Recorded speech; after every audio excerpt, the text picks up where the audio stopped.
Hey, how you doing? Thanks for downloading the show. Welcome to Garden Fork Radio, the eclectic DIY podcast. My name is Eric. I'm your host.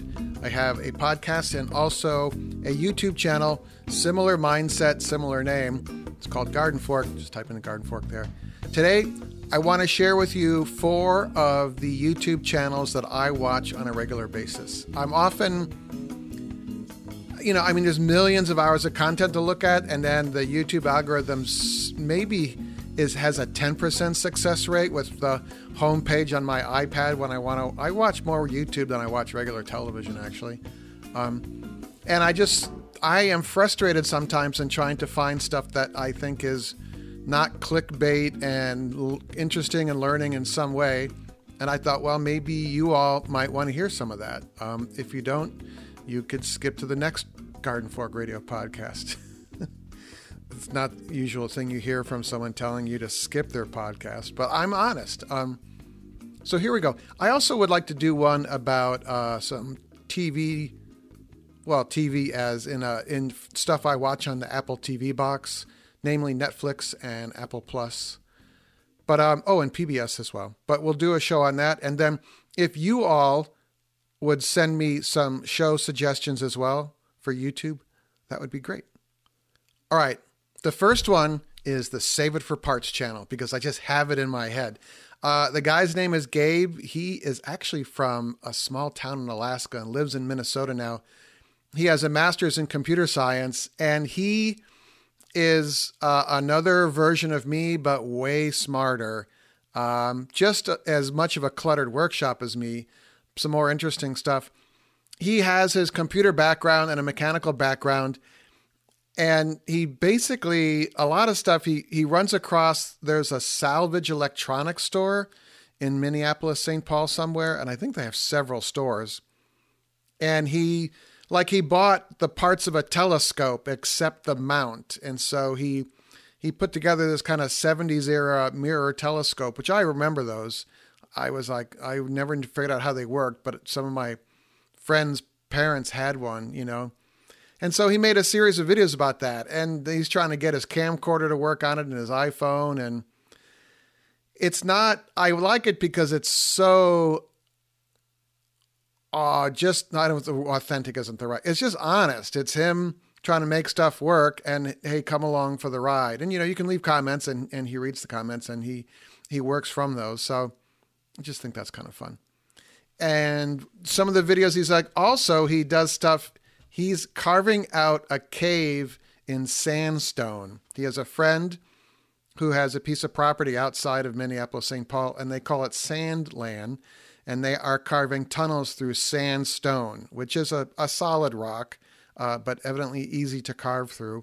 You would not catch me alive or dead in a sandstone cave, let alone a home-built one. But there's this kind of vicarious interestingness and just a honest love of what he's doing. So I like that. Some of the recent ones, he traded some guy who watched his videos for a folding giant satellite dish. And then he bought some salvage ones. Evidently there's a portable satellite dishes to watch satellite TV you can get, like if you're going camping. I thought that was interesting. And he built an igloo in his driveway and was featured on local Minneapolis TV. So I thought that was kind of funny. Also, trying to resurrect 3D printers. He buys things on eBay or salvage. Just kind of interesting. And then the occasional tool review video. So, and and also he's built several railroad cars, these kind of go-kart, essentially like a go-kart that runs on mothballed or out of commission railroad tracks, not railroad tracks where things are functioning. Okay. Don't do that. That would be bad. Do you know what a narrowboat is? I didn't either until one of my best friends was watching narrowboat videos on YouTube, and I went over to his house, and he's got one of those giant TVs with comfortable chairs, the reclining chairs that you sink into. I didn't realize this, but there are a ton of canals throughout the United Kingdom, and they were used originally for hauling goods. You know, instead of on the road, they dug canals, much like canals in like upstate New York. I know there are a bunch of canals that were dug. So they dug all these canals in the UK, probably before they did in America. And they had a tow path for a horse or a mule or something. And they're called narrowboats because they're narrow and long. There are more than several narrowboat vlog channels out there. And one I happened upon that I really like is called Ben and Emily. These are all be in the show notes here. And they have a 56-foot long narrow boat with a cat. And they have solar powered or propane powered things in their little house. A narrow boat is basically like a tiny house, but on a narrow boat. And it's very interesting. And there's this whole narrow boat culture that I am learning about in the UK. You can buy a narrow boat. You can either buy a beater or a very fancy one, depending on how much money you want to spend. And then it can be incredibly inexpensive to live in a narrow boat because you can dock for the night at various stretches of the canal. You basically put some stakes in the ground to keep your boat from moving. If you want a dedicated parking spot for your boat in a town somewhere or a city, there are fees associated with that. But if you just want to be, I don't know if the word is a traveling narrowboat, there are, I don't know if they're demarcated or they're just some no parking areas on the canals, but they seem to kind of park at very nice places. Like there's a field right there, train track. Sometimes they're near a highway, so it's kind of loud. But it's like a tiny house and you can float around. There are some taxes you have to pay in the boat and some licensing fees and maintenance and stuff. But it's very interesting. Most of the boats are powered by, it looks like a 3-cylinder diesel, which is a real popular diesel engine for tractors. It looks like a tractor engine stuck on the back of a boat. And Ben is a musician. Emily is an artist. They make these little characters that they sell on Etsy, and they evidently make a good living at that because that pays all their costs of being on the boat and food and stuff. So, and I just enjoy watching it. If you are just burnt from the day and you just want to go along for a boat ride, I also really like that they don't have clickbait thumbnails. I see a lot of that lately. People are like trying to take, some little oops moment and making it into a big thing. And I've seen all sorts of channels do this. And I've watched a couple and I feel like I've been used, or, my 6 minutes was just wasted of my life. So I don't watch those anymore. If they have a lot of clickbaity ones, I'm like, I'm sorry. If they may have one or two, I can see they've tried it and realize it doesn't work for the most part. So Ben and Emily. Oh, what I haven't watched yet, and I just saw on their channel, the video page, is there is a canal aqueduct that is 126 feet up in the air. That's just amazing. I would like to research this more. Does anyone know about these canals? I wonder, do they date from Roman times, maybe? That's going to play into the next channel, by the way, Roman times. So there you go. Canals, opening up these wooden locks, making dinner. They have friends that visit. There's like a, longboat, narrowboat culture. It's just very enjoyable. So Ben and Emily, they are on YouTube. I'm not sure how I happened upon the next one. Again, the YouTube algorithm is interesting and frustrating all at the same time. There is a show that used to be broadcast on UK or British television for years, starting in 1994, I believe. And the name of it now is Time Team. I think that's what it's been all along. It is no longer on network television, and I believe the producer or creator had retained the rights to the show, which is a coup. And he now has a YouTube channel, and it's a huge team of people, and it's called Time Team Official. There are 2 other channels associated with that called Time Team Classics, which I think are the shows that were broadcast on TV, and then Odyssey-Ancient History Documentaries, which also shows some Time Team videos. And I'm not quite sure there might be some legalities there, who has the license to use them, who created them. TV is TV law, and ownership and licensing is just a bizarre thing. So that's kind of like what I like about YouTube. When I was pitching TV shows, you signed pieces of paper that were like, to a network, and they'd say, we may already have this idea. We may already be developing this exact same idea. You agree not to sue us. And we, if we buy this, we own it. They're kind of onerous. So anyway, I'm really glad I don't do that. I don't do that anymore. But what I am blown away by is in the UK, and I'm sure everywhere else in Europe that had previous cultures that built things out of brick and stone, like the Romans, is you can take a mini excavator with a 4-foot wide blade on it, digger blade, I don't know what the correct term is, scoop, 4-foot scoop, and go down probably 6 inches or 12 inches. And if you're in the right place using your radar and LiDAR and ground penetrating radar, you can find a Roman villa.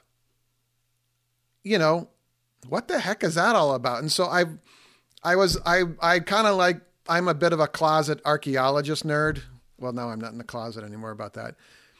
And it's a really well-produced show. They have multi-camera shoots with drones, some nice graphics, very smart people, a lot of women smart people, which I am all about being featured. And, it's not just smart guys, And they have, the theme of the show is they have 3 days to discover what it is they're looking at. And it's a farmer's field almost all the time. Sometimes it's a farm yard, like outside of a farmhouse, they find some stuff. But they have usually records of something that was discovered by a farmer who was plowing up his land, and up came some Roman tiles or pieces of a Roman mosaic or pieces of a Roman roof, because the Romans invaded England, the UK, and did they get up to the Hadrian Wall? They were up through 2/3 of what I call England. I don't know if they got to the rest of the other parts. Someone's yelling back at the podcast, I know. But they find all sorts of interesting stuff, and they lay out where the bathhouse was of a Roman villa, and where the granary was, and where the rooms were where they slept, and how they reoriented water. And it's not always about Roman ruins. It's Anglo-Saxon as well. But Anglo-Saxons, from what I've learned, built things more out of wood than stone and tiles and ceramics. So the buildings they built haven't lasted nearly as long. You can find Anglo-Saxon stuff, and it's usually like a drinking mug or a plate or something like that. But the Roman buildings, for the most part, were not kept. They were knocked down, and future occupiers or people that lived there used that stone and tile and terracotta to build other structures. So it's very interesting. And in the back of my head, I have this question: is there still a Roman villa that is standing in the UK? This is an open question, guys. So let me know. It's radio@gardenfork.tv. But again, it's really well done. It's well produced. It's not fake. The people, when they're talking, I know that, they did get the 4 scientists, PhD professors together to talk about this piece of ceramic they found, and they know the camera's running, but it's not forced. It's not like these really bad real estate shows. So yeah, check it out. Time Team Official, Time Team Classics, and Odyssey Ancient History Documentaries. If you knew of some others, the history ones, or if you know anything more than what I'm talking about here, I would love to hear from you. It's radio@gardenfork.tv. So our fourth show today is the Way Out West Blowing blog with Sandra and Tom, and their companion channel called Way Out West Workshop Stuff. I've been watching Sandra and Tom for a long time. Again, very relatable. I kind of think in a similar way, me and the camera operator are like this. Sandra runs a horse therapy barn, basically, taking kids that I guess have developmental issues, or I don't know the right words to use, but perhaps they're on the autism spectrum. And from what I've learned, a lot of people like that relate to animals much easier than they relate to humans. And she has very different therapy animals: horses, goats, rabbits, guinea pigs, I think, and sheep. She brings a sheep to the hospital. The hospital, the sheep comes and they get to pet the sheep. So anyway, that's their main channel. And they talk about the ducks on their farm or planting garlic. They live in West Cork in Ireland, which is in the western part of Ireland. And I would like to go there. I would like to meet them. They have a house with a earthen roof. It's a roof they built out of wood, and then it's a green roof. There you go. Very interesting, very use everything scrappy lifestyle, which I like. And then Tom started a second channel just for his projects, because if you look at the past episodes of their main channel, one time they're talking about their horses, the next time it's Tom's building some invention in his shop. And YouTube doesn't like that, as you can see with Garden Fork, just how that's a whole nother podcast, about how they don't show my videos to people. But he started a new channel, and it's really successful. It's called Way Out West Workshop Stuff. His big thing now is he's doing a series of videos about making inoculated horticultural biochar. He has a ton of scrappy, scruffy, wooden deciduous trees around that need to be cleaned up in fields and stuff. And instead of chipping it up for wood chips, he was like, when we could make biochar and sell it. And so he has built several devices to do this, all running off of a single piston diesel engine that looks like it's from 1910, maybe 1920, maybe earlier. And it's kind of like he's got a GoPro just sitting there while he's building it, and he edits it and narrates it.